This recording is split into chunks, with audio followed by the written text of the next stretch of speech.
Өнөөдрийн бичлэгээр Монгол түмний өвөрмөц соёлын нэг болох Ордын дууны төрөл, түүх, агуу дуучдын талаар богинохоо мэдээллийг баримттай хүргэж байна. За Ордын дууны түүхийг хараад үзвэл яг 2000 гаруй жилийн өмнө Монголын нүүдэлчдийн төрж ёсны ус болох Хүннү гүрний үед Төмөн шаниугаас Модон шаниуг заламжилж авах тэр яг анхны төрт улсын үед Уртын дуг үүссэн тухай домогийг хятадын их сурвалжуудад бичигдсэн байдаг. За Уртын дууг судалдаг эрдэмтэд энэхүү дууны үүсэл хөгжилд нүүдэлтийн соёл зан үйл уудам дэлгэр тал юуны өмнө хамгийн түрүүнд холбогддог. За Уртын дууны төрөлөг нь ард түмний амьдралын дундаас урган гарсан утга агуулгатай байхаас гадна үгийг нь зохиогч, аяыг нь бичигч гэж байдаг. Олон зуун жилийг даван туулж өнөө хүртэл дуулагдсаар ирсэн учраас Уртын дуу гэж нэрлэгдсэн. Харин олон улсын тайлбарлалд Монголын уламжлалт хөгжмийн урлагийн үндсэн элемент бүрэлдэхүүн хэмээн тодорхойлогддог. За дууны хэмжээ уртаас бус шүлгийн үгийн үе бүрийг нуглаа айзам гарган сунжруулж уртаар шуранхайлан дуулдаг онцлогоос үүдэн ийхүү нэрийддэг. Энэ онцлогоос шалтгаалan зарим тохиолдолд дөрвөн зүрхлэх дуу 10 орчим үгтэй байх нь ч бий хэмээн тэмдэглэсэн байдаг. Утга агуулгын хувьд харилцан адилгүй бөгөөд гүн ухаан, шашин шүтлэг, хайр дурлал, баяр ёслол сэдвтэй байдаг.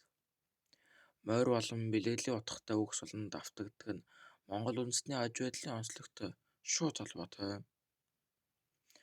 Төв алхын Уртын дуу дуулахдаа аялгауг нь ихэвчлэн мориор тоглох бөгөөд зарим тохиолдолд лимбтэй хоршдог. Харин баруун монголчууд ямар нэгэн хөгжмийн нэвсийг ашиглахгүй дуучин дангаар шуранхайлан дуулж цөөн хэсэг нь икил хураар аялгауг нь тоглож дуулдаг. За Монгол түмний хамгийн сайн мэддэг Уртын дуун гэвэл Урьхан онгор салхи, ар хөвчийн унага, уйхан замбуу твийн наран, хэрлэнгийн барьяа, зуун лангийн жороо тос хэмээх 5 дууг Монгол түмэн маань их мэддэг хэмээн тодорхойлогддог. За Уртын дуу бол Монгол ард дууны сонгодог хэлбэр даруй мөн бөгөөд дэлхийд дахинд ардын дууны шинж төлөвтэй харьцуулж үзэхэд нэн өвөрмөц гайхамшигт чухам Монголын дуулал юм. За Уртын дууны төрөл нь нийт судлаачдын үзэж байгаагаар 6000 гаруй Уртын дуу байдгаас өнөө үед идэвхтэй дуулагдж байгаа 60-аас 100 орчим дуу байдаг хэмээн бичигдсэн байдаг. За судлаачид болон Монголын уртын дуучид бол уртын дуу янз бүрийн талаас нь ангилахыг оролдож ирсэн ба за агуулга талаас бол магтаал дуу, түүхэн сэдэвт дуу, уянгийн дуу, хөдөлмөрийн дуу, аж байдал амьдралын дуу, сургаал бэлэгдэл дуу хэмээн ангилсан байдаг. Бүтэц зохион чимэглэлийг нь харгалзан айзам уртын дуу, сум буюу жирийн уртын дуу, бэсрэг уртын дуу гэж ангилдаг. За айзам уртын дуу бол хамгийн өргөн цараатай, уран нугалаа чимэглэлтэй, ихэвчлэн давхар шуранхаатай, холын үсрэлт, займаралттай, амьсгалан суурайлтай, гүн хүндэтгэлийн утга ухааны дуулалтын чанарыг агуулсан. Монгол бичгийн хэллэг, харахын зохиолыг аялахыг талаас нь харуулсан хөг аялгаа нь Монгол нутгийн сайхан орны уудам тал нутаг Баян хангай сүрлэг өндөр улсыг өргөн тунгалах гол мөрнийг дүрслэн илэрхийлдэг. Дууны шүлгэн ухааны утга төрийн хүндэтгэлийн шинжтэй бөгөөд гүн гүнзгий бэлгэдлийг илэрхийлдэгээрээ ялгаатай юм. Төрийн том ёслол, нийтийг хамарсан баяр наадам, төрийн тахилга, ном судар залгах зэрэг ихэл магнайдан дуулдаг. айзан доонд хуур магнай төмний их эрхэм төр дуртмал сайхан эртний сайхан өвгөн шувуу хоёр гих дуунууд багтана. За жирийн дуу юу сум дуу нь сар хүрээ нилээд өргөнтэй бөгөөд уран гоё нуглаа цоглохтой дан шуранхайтай ихэнхдээ шуранхайгүйч чөлөө цохиомжтой уужман тайван аялгау хөхийн дууг сум буюу жирийн уртын дуу гэнэ. Шин төрсөн хүүхд ой хүрэх дай хүргэх шингэр барих хором хийх насны ой тэмдэглэх засал дом хийх даллах хураалга авах заан сар зэрэг жирийн иргэний болон нийтийн баярын ёслол дээр уртын дуугаар мялан эхлүүлж жирийн уртын дууг дуулуулдаг билээ. Сумын уртын дуугийн сэдвийн хувьд маш хөргөн хоёр ертөнцийн өөрчлөлт хүн байгаль амтан хүний харьцаа холбоо аж байдал өдөр тутмын жирийн амьдралыг тухайн бүхэл талыг хамаарсан олонхоор дуулж болох тул бусад төрлөөс илүү хадгалагдан үлджээ. Жишээ нь Эрдэнэ засгийн унага, Зээргэнтийн шил, Эрвор харцах хэмээх дуунууд багтана. Харин Бэсрэг уртын дуунд нь дээд доонд өнгө бол өргөн цар хүрээтэй.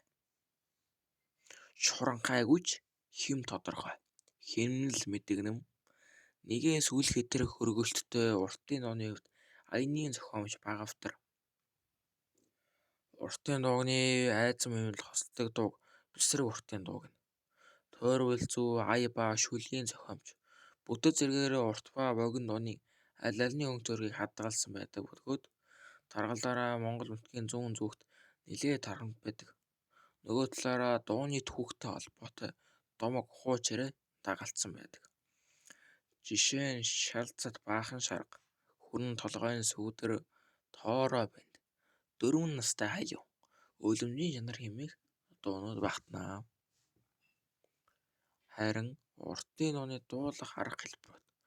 За уртын дуугийн шүлгийг өргөлтөө уртасгал дуу уугайлах маягаар ууртаар аялуулж амьсгал өгүүлхэн эрхтэн болон төвөн хоолон ойролцоохоор олон янзын хишиж чимэглүүлсэн хөнгөнүүлж хангинуулж цангинуулж шуранхайлж дуулах урлагийн уртын дуу гэнэ.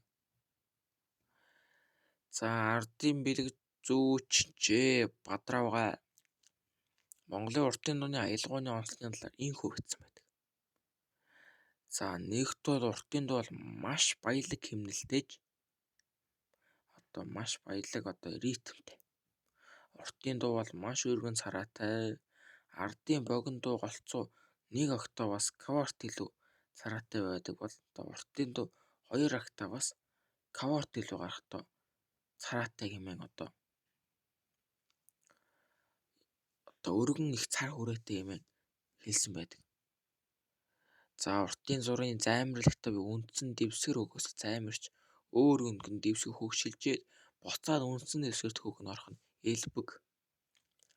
Дуучин хүнээ дотоод уран сэтгэмж хоолой хүчил хувийн уран чадвар маш их шаарддаг дуу бөгөөд уран дуу үг үеийн аялгууллын зарчмаар дуулахад найруулгын 3 зүйл шалгардаг.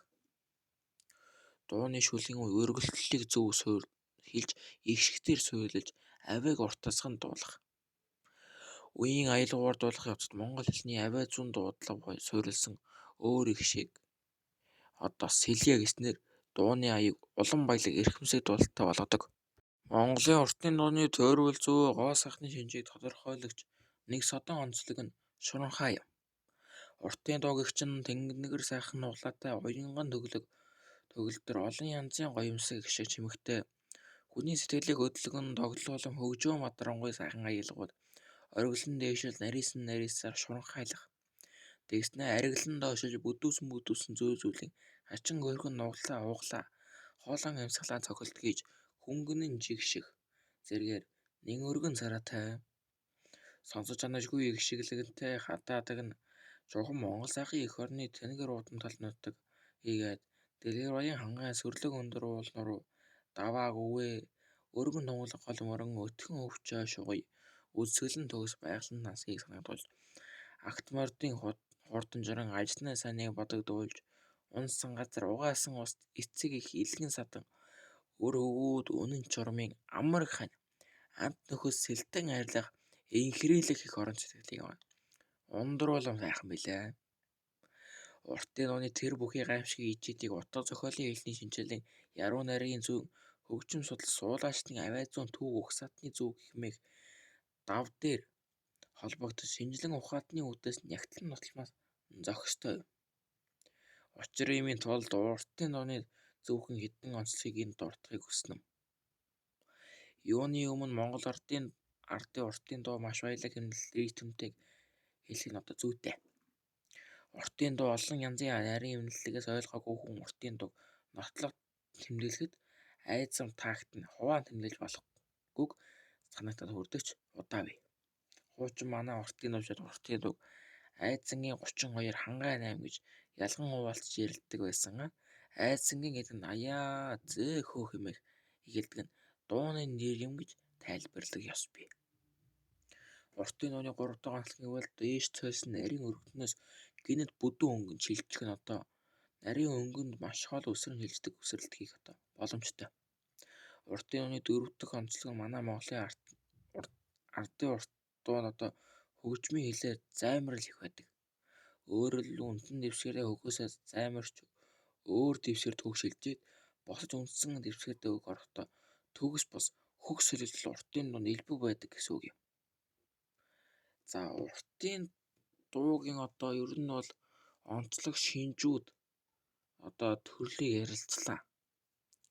За тэгвэл уртын дуугийн одоо Монголд уртын дуугийн одоо хамгийн одоо дуулаачдын хамгийн том төлөөлөл Монголын уртын дууны шуранхайг алдарт 100-ны манлай уртын дуучин Намжалын Норон Банзатугай одоо шинэ төвшөнд одоо хөгжүүлсэн.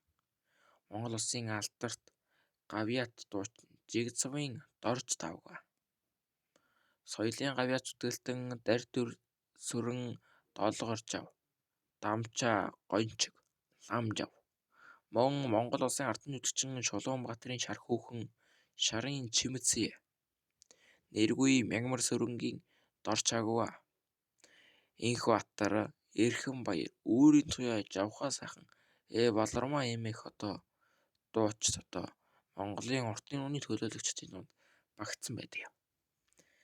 За бичлэгийнхаа төгсгөлд уртын дууг одоо ЮНЕСКОд дэлхийн соёлын өвд одоо бүртгэгдсэн байдаг.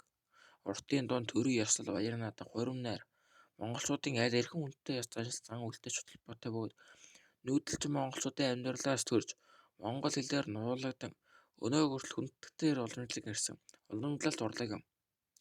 Монгол уртын дууны гайхамшигыг үнэлэн 2003 онд ЮНЕСКО Монголын уртын дуу хүн төрлөختний ам ба бит бос өвийн шилдэг дээж тунхаглаж 2008 он соёлын бит бос өвийг хүн төрлийн төлөөний жагсаалтанд бүртгэгдсэн юм.